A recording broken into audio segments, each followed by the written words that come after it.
Stars prove that Earth is stationary. When I post about that, people respond with, "But stars are far away." So I thought, maybe, if I break it down step by step, the proof will become clear. Step 1.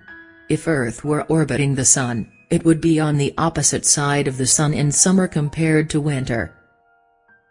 The Earth would be at opposite sides of the Sun in summer compared to winter.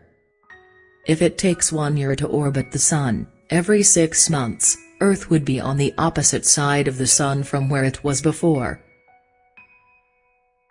Step 2. In the heliocentric model, we face away from the Sun at night. So at night, when we see the stars, we're facing away from the Sun. In step 3. The stars we see in summer would be completely different than the stars we see in winter. Completely different. Because we're facing the opposite direction than we were before. The stars would not just be a little bit different, but completely different. 100% different. As in, none of the stars we saw in winter could we see in summer. A totally different night sky. Illustration. It's like a man standing in a room with a window on one wall, and a door on the other. The window and the door are on opposite sides. When the man faces the window, he can't see the door. When he faces the door, he can't see the window. In winter, we see the Big Dipper, so we shouldn't be able to see it in summer. Because we're facing the opposite direction. But we do see it. All year. Summer, spring, winter and fall.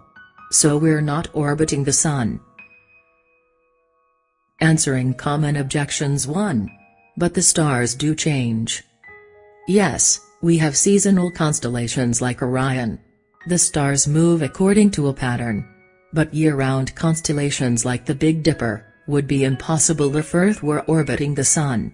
As we moved around the Sun, and through space, we would lose alignment with the North Star, and lose sight of the Big Dipper. But we never do.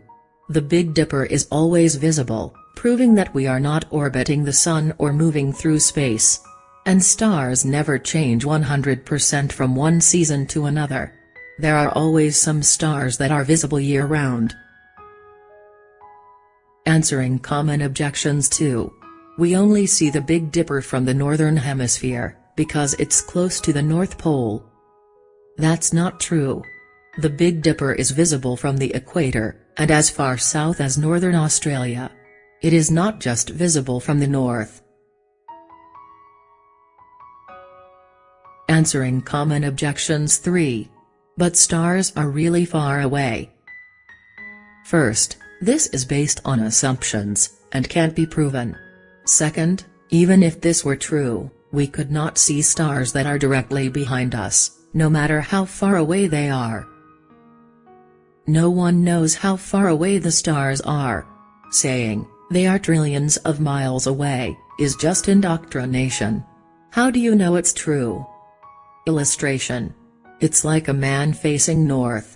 His friend wants him to see a flag that's directly behind him, to the south.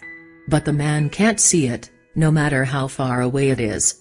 By Globehead's logic, if the friend just keeps moving the flag, further and further and further away, the man will eventually be able to see it. Globe defenders think, if something is very far away, even if it's directly behind you, you would be able to see it. Another illustration. You're standing on the 50-yard line, facing the giant sand zone.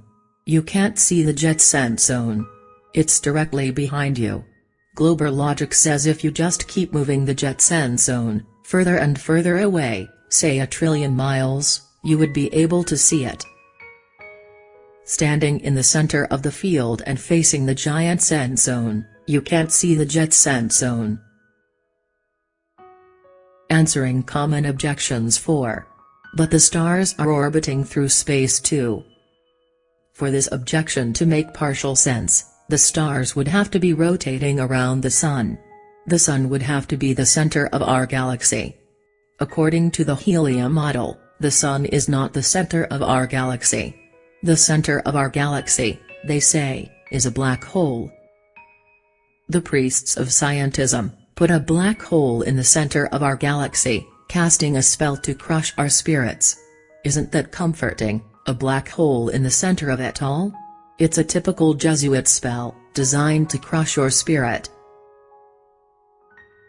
I hope this clarifies how stars prove Earth doesn't move. I've been posting about this since 2017, and receiving the same responses from flat Earth skeptics. So I hope this brings a little more clarity. In summary, if we were orbiting the Sun, we would see a completely different night sky every 6 months. Since we don't, we know we are not orbiting the Sun.